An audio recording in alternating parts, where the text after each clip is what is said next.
सगळ्याच स्थानिक स्वराज्य संस्थेच्या निवडणुकीमध्ये सावळा गोंधळ चाललेला आहे.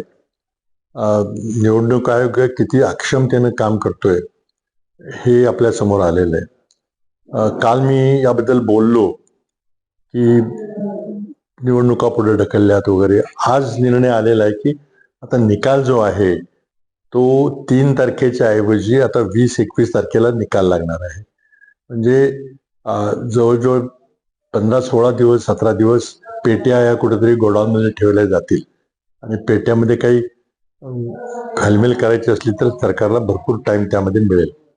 या सगळ्या प्रक्रियेमुळं निवडणूक प्रक्रियेवरचा लोकांचा विश्वास उडत चाललेला आहे आणि सरकार आणि निवडणूक आयोग एकमेकावर जबाबदारी ढकलून मोकळं होत आहे. पण शेवटी कोर्टात जेव्हा केस चालली होती तेव्हा सरकारच्या वकिलानं एक प्रभावीपणे बाजू मांडायला पाहिजे होती, मग ह्या निकाल वगैरे काही पुढे गेले नसते. पण ती बाजू मांडण्यामध्ये सरकारला अपयश आलं आणि आता निवडणूक आयोगाला दोष देऊन काही उपयोग नाही, कारण हा निकाल न्यायालयाने दिलेला आहे.